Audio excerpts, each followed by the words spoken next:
National Herald ಪ್ರಕರಣದಲ್ಲಿ ಸೋನಿಯಾ ಗಾಂಧಿ ಕುಟುಂಬಕ್ಕೆ ಸಂಕಷ್ಟ. ಅದಕ್ಕೆ ಸಂಬಂಧಪಟ್ಟ ಹಾಗೆ ಒಂದು ಬೆಳವಣಿಗೆ ಆಗಿದೆ. ಅದಕ್ಕೆ ಸಂಬಂಧಿಸಿದ ಒಂದು ಅಪ್ಡೇಟ್ ಬರ್ತಾ ಇದೆ.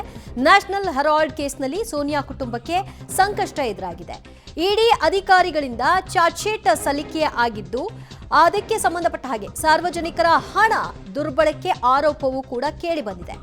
142 ಕೋಟಿ ಹಣ ದುರ್ಬಳಕೆ ಆರೋಪವನ್ನ ಇಡಿ ಮಾಡ್ತಾ ಇದೆ. ಸೋನಿಯಾ ಗಾಂಧಿ ರಾಹುಲ್ ವಿರುದ್ಧ ಸಾರ್ವಜನಿಕರ ಹಣ ಬಳಕೆ ಆರೋಪ ಕೇಳಿಬಂದಿದೆ. ಚಾರ್ಜ್ ಶೀಟ್ ಬಳಿಕ ಪ್ರಾಥಮಿಕ ವಿಚಾರಣೆ ಕೂಡ ಆರಂಭ ಆಗಿದೆ. ನ್ಯಾಷನಲ್ ಹೆರಾಲ್ಡ್ ಕೇಸ್ನಲ್ಲಿ ಈ ಮೂಲಕವಾಗಿ ಸೋನಿಯಾ ಕುಟುಂಬಕ್ಕೆ ಸಂಕಷ್ಟ.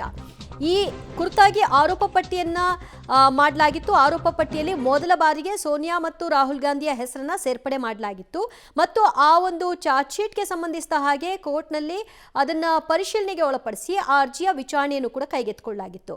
ಇದೀಗ ಸಾರ್ವಜನಿಕರ ಹಣವನ್ನ ಇಲ್ಲಿ ಬಳಕೆ ಮಾಡಿರುವಂತಹ ಆರೋಪವೂ ಕೂಡ ಚಾರ್ಜ್ ಶೀಟ್ನಲ್ಲಿ ಉಲ್ಲೇಖ ಆಗಿದೆ. ಮತ್ತಷ್ಟು ಮಾಹಿತಿ ಕೊಡ್ತಾರೆ ನಮ್ಮ ಪ್ರತಿನಿಧಿ ಶಬ್ಬೀರ್. ನ್ಯಾಷನಲ್ ಹೆರಾಲ್ಡ್ ಕೇಸ್ನಲ್ಲಿ ಈಗ ಮುಂದುವರೆದಂತೆ ವಿಚಾರಣೆ ಆರಂಭವಾಗಿದ್ದು ಈ ಹಂತದಲ್ಲಿ ಯಾವ ರೀತಿಯಾಗಿ ಸಾರ್ವಜನಿಕ ಹಣ ದುರ್ಬಳಕೆ ಆಗಿದೆ ಅನ್ನುವಂತಹ ಆರೋಪ ಬಂದಿದೆ. ದಿವ್ಯಾ ನೋಡಿ, ನ್ಯಾಷನಲ್ ಹೆರಾಲ್ಡ್ ಪ್ರಕರಣಕ್ಕೆ ಸಂಬಂಧಪಟ್ಟಂತೆ ಈ ಒಂದು ಸಂಸ್ಥೆಗಳಲ್ಲಿ ಅಕ್ರಮ ಹಣ ವರ್ಗಾವಣೆ ಆಗಿದೆ ಅನ್ನುವಂಥ ನಿಟ್ಟಿನಲ್ಲಿ ಆರೋಪಗಳು ಕೇಳಿಬಂದಿತ್ತು. ಈಗ ಇಡಿ ಈಗಾಗಲೇ ಇದಕ್ಕೆ ಸಂಬಂಧಪಟ್ಟಂತೆ ವಿಚಾರಣೆಯನ್ನು ನಡೆಸಿ ಚಾರ್ಜ್ ಶೀಟ್ ಅನ್ನು ಕೂಡ ಸಲ್ಲಿಕೆ ಮಾಡಿದೆ. ಈ ಚಾರ್ಜ್ ಶೀಟ್ನ ಆಧಾರದ ಮೇಲೆ ಈಗ ನ್ಯಾಯಾಲಯ ಕೂಡ ವಿಚಾರಣೆಯನ್ನು ಆರಂಭಿಸಿರುವಂಥದ್ದು. ಇವತ್ತು ದೆಹಲಿಯಲ್ಲಿರುವಂತಹ ರೋಸ್ ಅವೆನ್ಯೂ ಕಾಂಪ್ಲೆಕ್ಸ್ನಲ್ಲಿರುವಂತಹ ಇಡಿ ವಿಶೇಷ ನ್ಯಾಯಾಲಯ ಪ್ರಾಥಮಿಕ ವಿಚಾರಣೆಯನ್ನು ಕೂಡ ಆರಂಭಿಸಿದೆ. ಇಡಿ ಪರವಾಗಿ ಹೆಚ್ಚುವರಿ ಸಾಲಿಸಿಟರ್ ಜನರಲ್ ಆಗಿರುವಂತಹ SV ರಾಜು ಅವರು ಕೂಡ ವಾದವನ್ನು ಮಂಡಿಸ್ತಾ ಇದ್ದಾರೆ. ಮುಖ್ಯವಾಗಿ ಇಲ್ಲಿ ಏನು ಶೇರ್ಗಳ ದುರ್ಬಳಕೆ ಹೇಗಾಗಿದೆ ಅನ್ನೋದಕ್ಕೆ ಸಂಬಂಧಪಟ್ಟಂತೆ ಮಾಹಿತಿಯನ್ನು ಕೊಡುವಂತ ಕೆಲಸವನ್ನ ಕೋರ್ಟ್ಗೆ ಮಾಡಲಾಗ್ತಾ ಇರುವಂತದ್ದು.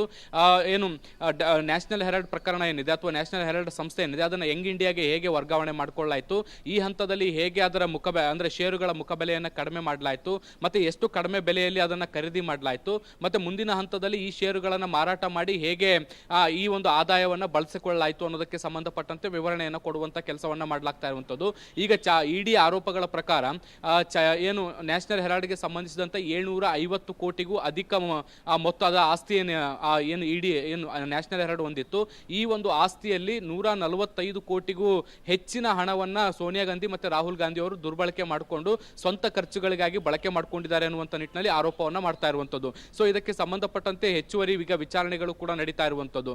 ಈಗ ಒನ್ಸ್ ಇಡಿ ತನ್ನೆಲ್ಲ ಆರೋಪ ಪಟ್ಟಿಗೆ ಸಂಬಂಧಪಟ್ಟಂತೆ ಪೂರಕವಾದಂತ ವಾದಗಳನ್ನ ಮಂಡಿಸುತ್ತೆ, ಅದಕ್ಕೆ ಪೂರಕವಾದಂತ ಸಾಕ್ಷ್ಯಾಧಾರಗಳನ್ನು ಕೂಡ ಸಲ್ಲಿಸುತ್ತೆ. ಇದಾದ ಬಳಿಕ ಸೋನಿಯಾ ಗಾಂಧಿ ಮತ್ತೆ ರಾಹುಲ್ ಗಾಂಧಿ ಅವರ ಪರವಾಗೂ ಕೂಡ ವಿಚಾರಣೆ ಕೂಡ ಆರಂಭ ಆಗುತ್ತೆ. ಅವರ ಪರವಾಗೂ ಕೂಡ ವಕೀಲರು ವಾದವನ್ನ ಕೂಡ ಮಂಡಿಸ್ತಾರೆ. ಇವತ್ತು ಪ್ರಾಥಮಿಕ ವಿಚಾರಣೆ ಶುರುವಾಗಿರುವಂತಹ ಹಿನ್ನೆಲೆಯಲ್ಲಿ ಇಡಿ ಪರ ವಾದವನ್ನ ಈಗ ಸದ್ಯಕ್ಕೆ ನ್ಯಾಯಾಲಯ ಕೇಳ್ತಾ ಇದೆ.